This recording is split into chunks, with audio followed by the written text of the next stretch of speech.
हाँ जी बेटा, good morning.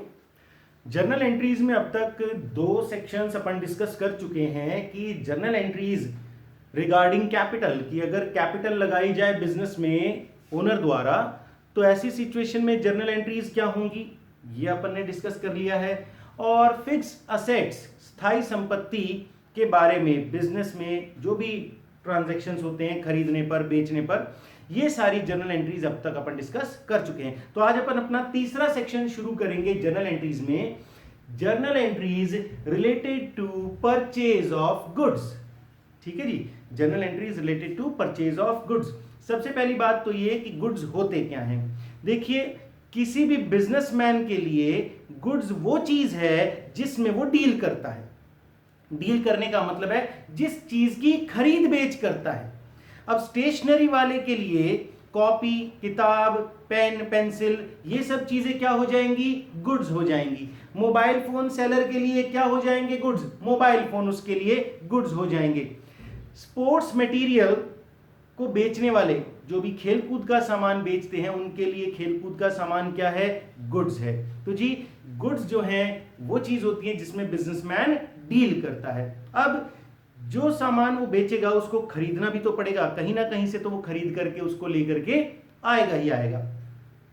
जब जब वो गुड्स को परचेज करेगा, मतलब खरीदेगा, तो हम टर्म यूज करेंगे परचेजेस। ध्यान रखिएगा, परचेज वर्ड का इस्तेमाल गुड्स के परचेज के अलावा हम नहीं करते। हम कोई फिक्स असेट खरीदते हैं तो हम बोलते हैं मशीनरी परचेज, हम उसके नाम से बोलते हैं machinery purchase, furniture purchase. But खाली परचेज वर्ड जो है वो यूज किया जाता है सिर्फ और सिर्फ गुड्स की परचेज के लिए।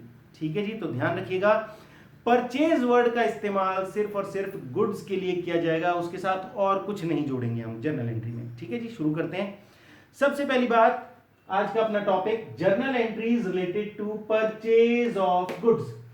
माल की खरीद पर, माल को खरीदने पर क्या क्या जर्नल एंट्रीज होंगी वो अपन डिस्कस करेंगे। तो सबसे पहले देखिए, गुड्स। गुड्स क्या है, एक एसेट है, बिजनेसमैन की संपत्ति है, क्योंकि ये उसे आर्थिक लाभ देगी भविष्य में, फ्यूचर इकोनॉमिक बेनिफिट है।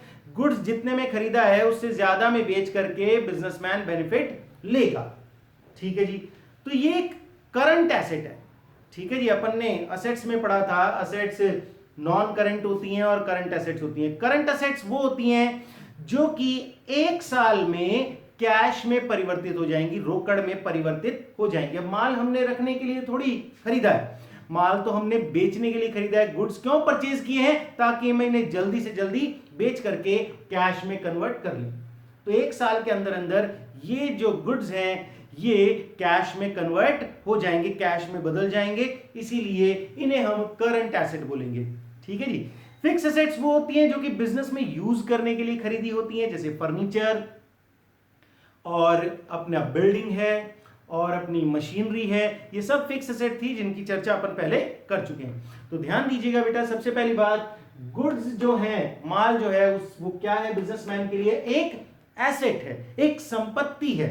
और जब बिजनेसमैन गुड्स की परचेज करेगा, चार्ट को सिस्टमैटिक तरीके से देखिएगा और इसी तरीके से आपको अपने रजिस्टर में नोट करना है। ठीक है, गुड्स क्या है, बिजनेसमैन की एसेट है। ठीक है, करंट एसेट हो या फिक्स एसेट हो, है तो एसेट ना। ठीक है, एसेट के रिगार्डिंग हमारे रूल्स क्या हैं, हमें वो देखने हैं। गुड्स हमारी एसेट है, एसेट परचेज की, जैसे ही माल खरीदा है तो एसेट या तो बढ़ेगी या आएगी। ठीक है, अगर आपके पास पहले से माल नहीं है तो जैसे ही माल आप खरीदोगे आपकी संपत्ति बढ़ेगी, या पहले से थोड़ा माल है, थोड़े से गुड्स पहले से हैं तो और थोड़े से परचेज कर लिए तो एसेट बढ़ गई। तो जैसे ही आप गुड्स को खरीदोगे आपकी एसेट बढ़ेगी।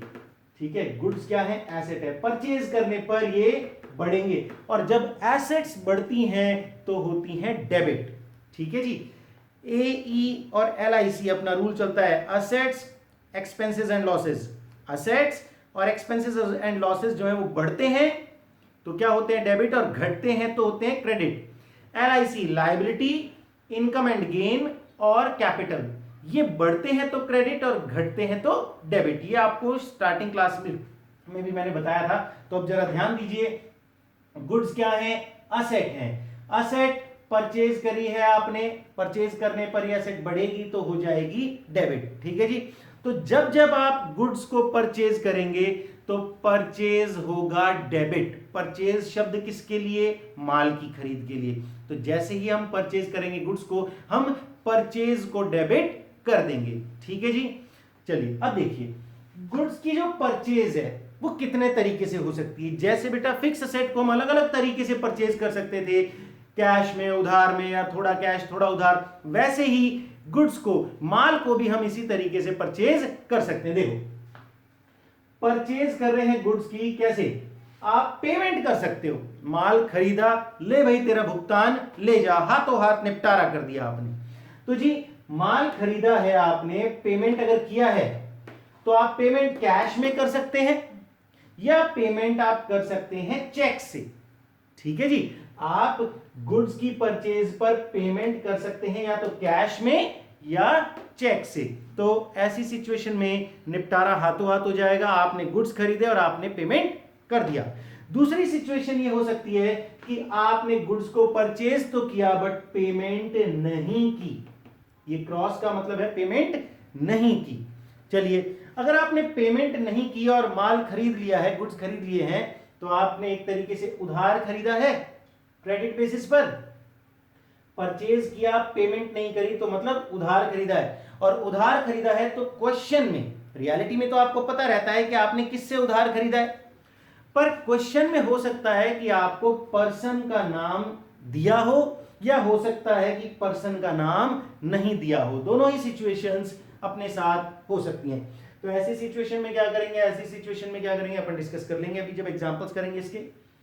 और तीसरी सिचुएशन हो सकती है परचेज की पार्टली। पार्टली का मतलब है आंशिक भुगतान आपने किया है, थोड़ा पेमेंट आपने चेक से या कैश से कर दिया और बाकी आपने उधार कर लिया। इन दोनों का मिक्स, यहां तो पूरी तरह भुगतान कर रहे हो, यहां पूरी तरह से उधार कर रहे हो, यहां पर थोड़ा उधार कर रहे हो और थोड़ा भुगतान आप कर रहे हो। तो बेटा उम्मीद है ये चार्ट आपको समझ में आ रहा होगा।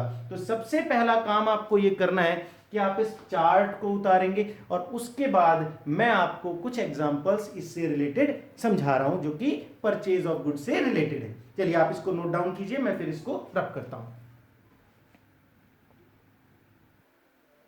हाँ बेटा, तो सबसे पहले हम देखेंगे कि गुड्स अगर कैश में परचेज किए या चेक से परचेज किए, उनका पेमेंट कर दिया गया है, माल खरीदा और भुगतान तुरंत हमने कर दिया, तो ऐसी सिचुएशन में क्या जर्नल एंट्रीज होंगी वो अपन देख लेते हैं। इंग्लिश मीडियम के बच्चे, सॉरी हिंदी मीडियम के बच्चे, बेटा चार्ट तो आप वैसे ही बनाना जैसे दिया हुआ है, अगर आप चाहें तो इसको हिंदी में लिख सकते हैं। वैसे आपको हिंदी और इंग्लिश दोनों में ही समझ में आना चाहिए, हिंदी मीडियम के बच्चों के लिए मैं बोल रहा हूं। तो देखिए गुड्स परचेज फॉर कैश ₹50,000, इसका मतलब है 50,000 रुपए में नगद माल खरीदा। 50,000 रुपए में नगद माल खरीदा। ठीक है, आपने गुड्स परचेज किए हैं और पेमेंट कर दिया है कैश में 50,000 रुपए। तो चलिए इसका रीजन देखते हैं कि जर्नल एंट्री बनेगी तो रीजन क्या होगा। रीजन देखिए, सबसे पहले गुड्स, आपके पास आ क्या रहा है, गुड्स। गुड्स जब खरीदे जाते हैं तो अपन इनको बोलते हैं परचेज। गुड्स जब आते हैं, ठीक है, एसेट का नाम तो गुड्स है, बट जब ये गुड्स खरीदे जाते हैं तो इनके लिए हम परचेज शब्द का इस्तेमाल करते हैं। गुड्स क्या है, हमारी एसेट है और खरीदने पर ये एसेट बढ़ती है। ठीक है, जैसे ही आप माल खरीदोगे आपके बिजनेस में माल बढ़ जाएगा। ठीक है, गुड्स क्या है, गुड्स के लिए परचेज शब्द का इस्तेमाल किया जाता है। गुड्स हमारी एसेट है और एसेट जब बढ़ती है तो क्या होती है, डेबिट। ठीक है जी, डेबिट होगी। दूसरी चीज, आपके पास से जा क्या रहा है, आपके पास से जा रहा है कैश। ठीक है जी, आपके पास से कैश जा रहा है और कैश भी तो आपकी एसेट थी। कैश क्या है, आपकी एसेट, और जाने की वजह से ये कैश आपका डिक्रीज हो रहा है, घट रहा है। तो एक असेट आ रही है और एक असेट जा रही है। जब असेट आती है तो डेबिट और असेट जाती है तो क्रेडिट। तो चलिए हम कर देते हैं असेट को क्रेडिट। ये रहा अपना रीजन। हम गुड्स की परचेज के लिए शब्द इस्तेमाल करते हैं परचेज, तो परचेज अकाउंट हो जाएगा डेबिट। परचेज अकाउंट डेबिट, माल खरीदा तो परचेज अकाउंट डेबिट, गया क्या, क्रेडिट क्या हुआ, टू कैश अकाउंट। ठीक है जी, कितने रुपए का माल, 50,000 रुपए का। तो देखिए बेटा, ये डेबिट हुआ परचेज, माल के आने की इंफॉर्मेशन दे रहा है कि परचेज जो है वो शब्द हम इस्तेमाल करते हैं माल की खरीद पर, तो only and only purchase word, इसके आगे पीछे कुछ नहीं। तो परचेज अकाउंट डेबिट, कितने का माल आ गया, 50,000 का। कितना कैश गया आपके पास से, 50,000 का, तो एंट्री अपनी बन गई। चलिए दूसरी सिचुएशन देखते हैं। Goods purchase ₹20,000 and paid by cheque. माल खरीदा 20,000 रुपए, भुगतान चेक से किया। माल खरीदा 20,000 रुपए, भुगतान चेक से किया। Goods purchase ₹20,000 and paid by cheque, मतलब कि माल आ गया हमारे पास, गुड्स कितने के आ गए, 20,000 के। चलिए रीजन देखते हैं। गुड्स गुड्स के आने पर वर्ड यूज किया जाता है परचेज, और गुड्स है हमारी अब एसेट, ये बढ़ रही हैं तो हो जाएंगी डेबिट। और कैश तो नहीं जा रहा पर हमारे बैंक अकाउंट से पैसा जरूर जा रहा है, तो बैंक बैलेंस हमारा घटेगा जो कि हमारी एसेट था। बैंक में रखा हुआ पैसा हमारी एसेट था जो कि अब डिक्रीज होगा, घटेगा। तो ऐसी सिचुएशन में बैंक जो कि हमारी एसेट है वो घटेगा, घट रहा है तो क्या हो जाएगा, क्रेडिट। तो बन गई general entry purchases account debit to bank account. Purchases account debit to bank account. कितने रुपए का माल आया है, 20,000 रुपए का। ठीक है बेटा, purchase account debit to bank 20,000 रुपए। गुड्स के लिए वर्ड यूज किया जाता है परचेज, ये हमारी एसेट है, एसेट बढ़ती है तो डेबिट। बैंक में रखा हुआ पैसा हमारी एसेट था, वो घट रहा है तो हो जाएगा क्रेडिट। एसेट बढ़े तो डेबिट, एसेट घटे तो क्रेडिट। तो ये तो हुआ केस 1 कि अगर हमने तुरंत भुगतान कर दिया चाहे कैश से या चेक से तो क्या जनरल एंट्रीज होंगी। आप इसे नोट डाउन कीजिए, फिर मैं आपके लिए अगली सेक्शन की एंट्री लिखता हूं। हाँ जी, तो अगर हम तुरंत पेमेंट कर देते हैं तो आपको समझ में आ गया। अब बात करते हैं अगर हमने उधार माल खरीदा, हमने अगर गुड्स को क्रेडिट बेसिस पर खरीदा, हमने तुरंत पेमेंट नहीं किया, तो चलिए देखते हैं। आपके सामने अब एग्जांपल नंबर तीसरा है, 2 एग्जांपल हो गए पेमेंट के रिगार्डिंग। तीसरा है goods purchased on credit from mister Rajesh ₹1 lakh. Goods purchased on credit, माल उधार खरीदा है, ठीक है जी। उधार माल खरीदा ₹1 लाख, किससे खरीदा, मिस्टर राजेश से। तो आप ऐसे हिंदी में बोल सकते हैं, राजेश से उधार माल खरीदा ₹1 लाख, ठीक है जी। Goods purchased on credit from mister Rajesh ₹1 lakh. अब देखिए आपके सामने साफ साफ लिखा हुआ है, गुड्स आए हैं, क्रेडिट बेसिस पर आए हैं, किससे आए हैं, मिस्टर राजेश से, ठीक है। अब आप सबसे पहले तो देखिए रीजन में कि आपके पास आया क्या, आपके बिजनेस में आए गुड्स। गुड्स आते हैं तो हम वर्ड यूज करते हैं परचेज, गुड्स के आने पर हम परचेज वर्ड यूज करते हैं। और गुड्स हमारी एसेट है जो कि बढ़ रही है, तो ये हो जाएगी डेबिट। गुड्स क्या है जी, आ रहे हैं, चाहे कैश में आए चाहे उधार आए, मैटर नहीं करता, माल आ रहा है, हमारे बिजनेस की एसेट बढ़ रही है तो हो जाएगी डेबिट। चलिए डेबिट का पार्ट तो अपन को पता चल गया। अब क्रेडिट क्या होगा, हमारे पास से गया क्या, कुछ नहीं गया। जब आपके पास से कुछ नहीं जाता है तो ये देखा करो कि हमें जो चीज मिली है उसे देने वाला कौन है, ठीक है, देने वाला है राजेश। अब राजेश को हमें आज नहीं तो कल पैसा देना है, तो राजेश क्या है हमारे लिए, एक लायबिलिटी है। राजेश क्या है हमारे लिए, एक लायबिलिटी है, एक दायित्व है। तो देखिए राजेश जो है हमारे लिए एक लायबिलिटी है, ठीक है। और LIC का रूल याद करो, लायबिलिटी, इनकम एंड गेन्स और कैपिटल जब बढ़ते हैं तो क्रेडिट होते हैं। तो यहां पर हमारी लायबिलिटी बढ़ रही है राजेश के प्रति, राजेश को हमें फ्यूचर में पैसा देना है, हमारी लायबिलिटी है, लायबिलिटी बढ़ रही है तो हो जाएगा क्रेडिट। मिल गया हमें रीजन। तो एंट्री बन जाएगी आपकी purchases account debit, purchases account debit to Rajesh account, purchases account debit to Rajesh account कितना हो गया अपना 1 लाख रुपए।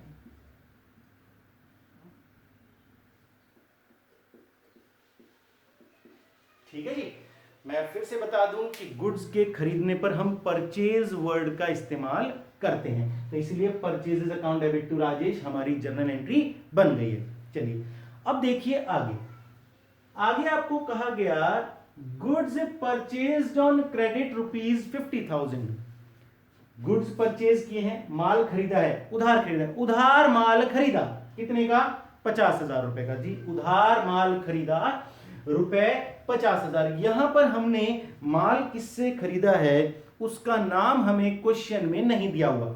देखिए मैं फिर बता दूं, रियलिटी में हमें पता रहता है, प्रैक्टिकल लाइफ में हमें पता रहता है हम किससे माल खरीद रहे हैं, बट आपको अगर बुक्स में ऐसा दे दिया जाए कि माल उधार खरीदा है तो ऐसी सिचुएशन में कोई तो होगा जिसने हमें माल बेचा होगा, और जो लोग हमें उधार माल की सप्लाई करते हैं उन्हें हम बोलते हैं क्रेडिटर्स। क्या बोलते हैं? क्रेडिटर्स। ठीक है, ये भी बेसिक टर्म्स में मैंने बताया था। क्रेडिटर्स वो लोग होते हैं जिनसे हम उधार खरीदते हैं, वो हमारी लायबिलिटी है। ठीक है, और डेटर्स वो लोग होते हैं जिन्हें हम उधार देते हैं, वो हमारी एसेट होती है। तो यहां हमने उधार माल खरीदा है, किससे खरीदा नहीं दिया हुआ, उसे हम बोल देंगे क्रेडिटर। तो देखिए रीजन में आपके पास आ गए गुड्स, गुड्स को आपने किया परचेज। ठीक है जी, तो परचेज वर्ड यूज करेंगे। ये हमारी एसेट बढ़ी डेबिट, और कुछ जा नहीं रहा तो देखो हमें देना है किसको पैसा, क्रेडिटर को।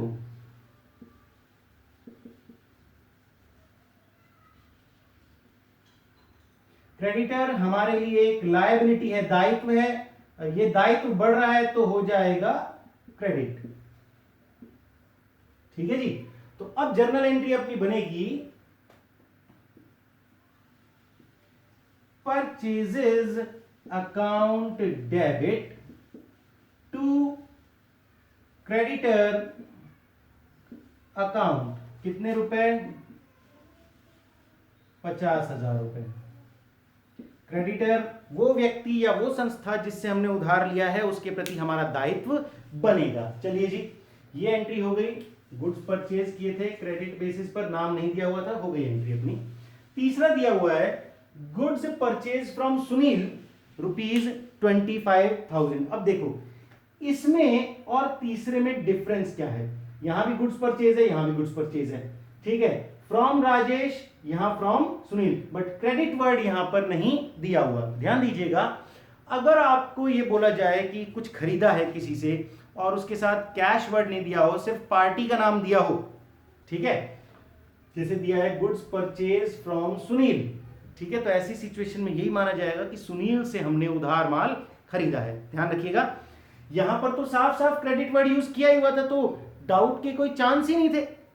उधार खरीदा राजेश से, यहां लिखा है गुड्स परचेज फ्रॉम सुनील ₹25,000। अब आपके मन में सवाल आ सकता है कि ये माल नगद खरीदा है, कैश खरीदा है या उधार खरीदा है सुनील से? तो बेटा जब सिर्फ और सिर्फ जिससे हमने माल खरीदा उसका नाम हो तो हमें यही मानना है कि हमने उधार माल खरीदा है। हाँ, ऐसा लिखा होता goods purchase from Sunil ₹25,000 in cash, तो हमारा डाउट क्लियर हो ही जाता। जब कैश वर्ड दे दिया तो पार्टी से हमें कोई मतलब नहीं है, निपटारा हाथों हाथ हो ही गया है, तो कैश का इस्तेमाल हम करते, पार्टी का नाम यूज नहीं करते। पर जब ऐसा दिया हुआ है गुड्स परचेज फ्रॉम सुनील, तो ऐसी सिचुएशन में हमें यही मानना है कि उधार माल खरीदा गया है। ठीक है, ना तो क्रेडिट वर्ड यूज किया गया है ना कैश वर्ड यूज किया गया है, सिर्फ पार्टी का नाम है सुनील, तो ऐसी सिचुएशन में क्या माना जाएगा कि हमने उधार माल खरीदा है। चलिए, उधार माल खरीदा है सुनील से, तो चलिए जनरल एंट्री बनाते हैं। गुड्स जब खरीदे जाते हैं तो परचेज वर्ड हम यूज करते हैं। परचेज किया है, एसेट बढ़ी है, हो जाएगी डेबिट। और देने वाला कौन है? सुनील। सुनील हमारे लिए एक लायबिलिटी है, हमें भविष्य में इसका पैसा चुकाना है, और लायबिलिटी बढ़ती है तो क्या हो जाती है? क्रेडिट। तो जर्नल एंट्री क्या बनी? Purchases account debit to Sunil account 25,000 रुपए। ठीक है जी। तो ध्यान दीजिएगा, जब उधार माल खरीदा जाता है, और साफ साफ बोले उधार किससे खरीदा है तो क्या करना है? जब उधार माल खरीदा जाए, जब पार्टी का नाम नहीं हो तो क्या करना है? और जब ना तो कैश वर्ड यूज किया जाए ना क्रेडिट वर्ड यूज किया जाए, खाली पार्टी का नाम दिया हुआ हो, तो ऐसी सिचुएशन में भी हमें उसे उधार मानना है, और जनरल एंट्रीज क्या होंगी वो आप देख लीजिए। तो चलिए बेटा, इसको भी अब आप नोट डाउन कर लीजिए। अपना तीसरा सेक्शन शुरू करते हैं इसके बाद, जिसमें पार्टली आप परचेज करेंगे, पार्टली पेमेंट कर देंगे और पार्टली क्रेडिट होगा। हाँ बेटा, तो पार्टली पेमेंट का एग्जांपल आप देख लीजिए। Goods purchase ₹10 lakh. ठीक है जी, 10 लाख रुपए का माल खरीदा है। Goods purchase ₹10 lakh, 30% of which paid in cash. ठीक है, जिसका 30% भुगतान नगद में किया गया। अब 10 लाख का 30% होता है 3 लाख रुपए। 10 लाख का 30% कितना होता है? 3 लाख रुपए। कहते हैं 40% पेड बाय चेक, 40% 10 लाख का आप चुकाएंगे चेक से। तो 10 लाख का 40% होता है 4 लाख, चेक से भुगतान कर देंगे। 3 लाख हम कैश दे देंगे, 4 लाख हम बैंक के थ्रू चेक से चुका देंगे, और कहते हैं balance to be paid after 2 months. और जो भी बाकी बचेगा, हमने कहा जी आपको 2 महीने के बाद देंगे। 10 लाख में से 3 लाख आपने नगद चुका दिए, रह गए 7 लाख। 7 लाख में से 4 लाख रुपए चेक से पेमेंट कर दिए, रह गए 3 लाख। 3 लाख रुपए की उधारी आपने की है, जो कि आप 2 महीने के बाद चुकाएंगे। तो चलिए अपन देखते हैं यहां पर जनरल एंट्रीज के किस तरीके से बनेगी। रीजन क्या होगा? हाँ बेटा, रीजन देखिए, आपके पास क्या आ गए? गुड्स। गुड्स आते हैं तो हम वर्ड यूज करते हैं परचेज। गुड्स आए, एसेट है, बढ़ेगी, हो जाएंगे डेबिट। गुड्स जब भी आते हैं डेबिट ही होंगे। ठीक है जी, माल खरीदते ही हमारी संपत्ति बढ़ जाती है। गया क्या है अपने पास से? कैश गया है। कैश हमारी एसेट कम हो जाएगी, हो जाएगी क्रेडिट। जब एसेट्स घटती हैं तो हो जाती हैं क्रेडिट। तो कैश हमने भुगतान किया है, कुछ 30% कैश में पेमेंट किया है। बैंक, बैंक में रखा पैसा हमारी एसेट, पेमेंट करने पर घटेगा, ये भी हो जाएगा क्रेडिट। और तीसरी बात ये कि कुछ हिस्सा हमने उधार किया है, बट किससे उधार किया है हमें नहीं पता, तो उसको बोलेंगे हम क्रेडिटर।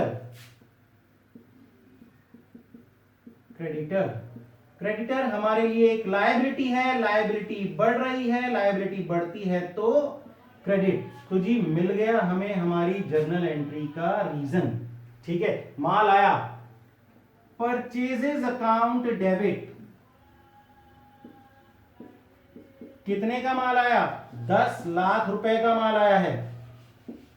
ठीक है जी, गुड्स कितने खरीदे हैं हमने? 10 लाख रुपए के।